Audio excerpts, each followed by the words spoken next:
Yes, thank you for taking my call. I am really upset with this, all this going on with the Republicans and the Democrats.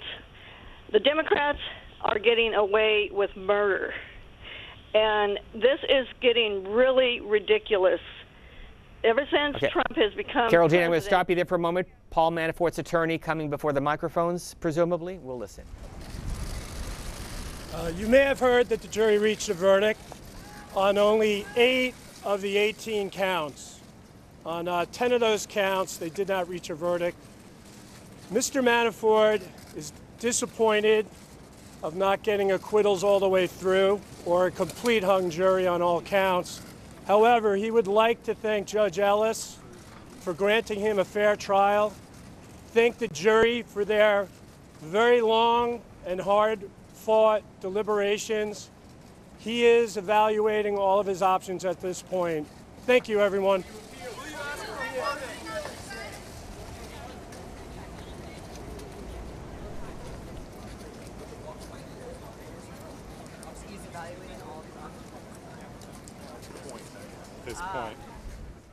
That very brief statement from Kevin Downing. He was the lead defense attorney for Paul Manafort, delivering his remarks outside the courtroom in Alexandria, Virginia. Your reaction as we hear from you and also monitor the situation in New York City. Doris is next, Spalding, Michigan, Republican line. Hello, this is Doris, and I really am quite upset by this. Bill Clinton, when he was having affairs everywhere, even in the White House, nothing was done with him. This was an independent man at the time he was married, yes. He committed adultery, yes. He hired a prostitute. Doris, I'm going to stop you there. We're going to go back to New York City, the Michael Cohen investigation. Let's listen. Good afternoon, ladies and gentlemen. My name is Robert Kazami. I'm the Deputy United States Attorney for the Southern District of New York and the Attorney for the United States in this matter. With me is Bill Sweeney, Assistant Director in charge of the New York Field Office of the FBI, and James Robnett, who is the Supervisory Agent in charge of the New York Office of the IRS. Also with me are the prosecutors from the United States Attorney's Office in the Southern District of New York who prosecuted the Cohen matter. I'm going to have a brief statement and will not be taking any questions. Today, as you heard, Michael Cohen pled guilty to 8 felony charges. 5 of those dealt with tax evasion for the years 2012 through 2016, in which he failed to report approximately $4.1 million in reported income. Approximately 2.5 of that money was from interest payments from a personal loan that he failed to report. Approximately $1.3 million of that money was from the operation of his taxi medallion business. Approximately $100,000 of that money was from brokerage commissions, and over $200,000 was from consulting fees. That's over $4.3 million over a 5-year period, which translates into a loss to the United States Treasury of approximately $1.3 million. In addition, in count 6, Mr. Cohen pled guilty to making false statements to a financial institution in connection with an application for a home equity line of credit. In that application, he failed to disclose more than $14 million in debt that he had, and as a result of that concealment, he obtained that $500,000 line of credit, which he would not have been entitled to had he been candid and honest.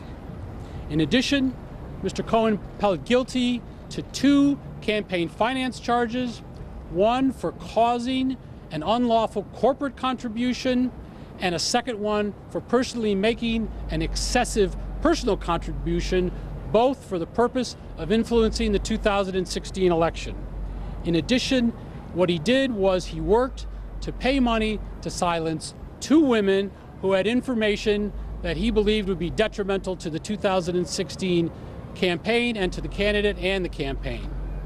In addition, Mr. Cohen sought reimbursement for that money by submitting invoices to the candidate's company which were untrue and false. They indicated that the reimbursement was for services rendered for the year 2017, when in fact those invoices were a sham. He provided no legal services for the year 2017, and it was simply a means to obtain reimbursement for the unlawful campaign contribution.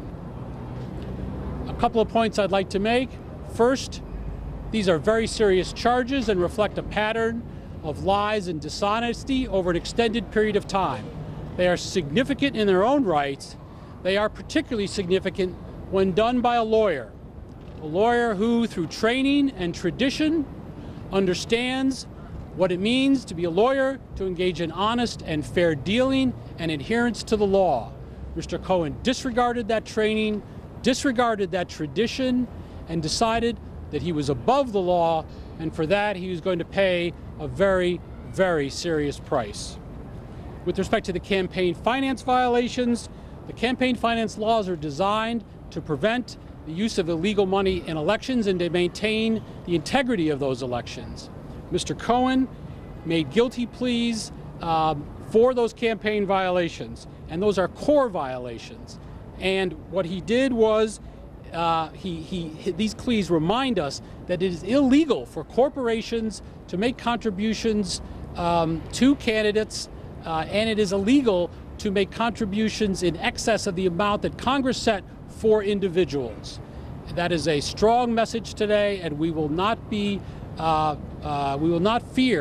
of prosecuting additional campaign finance cases. Lastly, and perhaps most importantly, this case is unique in many ways. Just witness the gathering of all of you here today. And in other ways, it's unique as well. But in the really important ways, this case is not unlike many cases that my office, the United States Attorney's Office, brings, that the entire Department of Justice brings, and that the law enforcement agencies do as well, including the FBI and the IRS. This case has more in common with all those cases because they all share the same message. And that message is that the rule of law applies, and that for law enforcement, all of whom are gathered here, it is our commitment that we will pursue and vindicate those who choose to break the law, and vindicate the majority of people who live law-abiding lives, who follow honest and fair dealing, and live lives of lawful behavior. The message is that we are here, prosecutors are here, law enforcement is here, the Department of Justice agencies here. We are a nation of laws, and the essence of this case is justice, and that is an equal playing field for all persons in the eyes of the law, and that is a lesson that Mr. Cohen learned today, and it is a very harsh one for him. Thank you very much. Who is the candidate you're talking about? I'm sorry. One other thing. I'm sorry. I'd also like to introduce. Sorry, my fault. I really want to thank Mr. Sweeney and James Robnett of the FBI and the IRS and the agents who work for them. We do many cases with them, and their determination and their fair dealing and their vigor with which they pursue their cases is really inspirational. To the prosecutors in my office, I cannot express the gratitude for the hard work that they did in this case, and that is Assistant United States Attorneys Andrea Griswold and Nick Roos and Rachel Maiman and Tom McKay, as well as Ed Discant, the Deputy Chief of the Public Corruption Unit, and Russell Capone, the Chief of the Public Corruption Unit. For all of these people, I could go on and on about their many virtues and talents, but the one important thing is they all are satisfied with simply being known as public servants, prosecutors, and law enforcement agents who are doing their job. Thank you very much. Can they tell us who the candidate is, since you listed them? Can they tell us who the candidate is?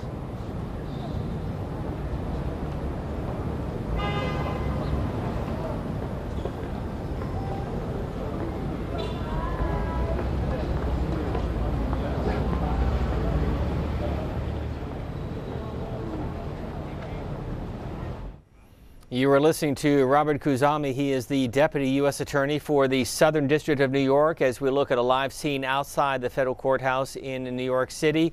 Michael Cohen, often referred to as Donald Trump's fixer, pleading guilty to federal authorities today and appearing in a New York City courtroom. This pleading guilty also will mean some jail time for Michael Cohen. He is admitted to 8 felonies, including campaign finance violations, and indicating that the direction of these violations came from the candidate. The headline at the Drudge Report, and that, of course, would have been Donald Trump. So we expect to hear more in the hours ahead as all of this comes together, but we're getting your reaction. Also in Alexandria, Virginia, Paul Manafort, who has been found guilty on 8 of the 18 charges, including bank fraud. Now, these charges separate from the investigation into the 2016 campaign of collusion and the Russia investigation. That trial getting underway next month in Washington, D.C. We heard very briefly from the attorney for Paul Manafort. We still expect to hear from the prosecuting attorneys on whether or not they will proceed with those remaining 10 charges that essentially were thrown out because the jurors unable to reach a verdict.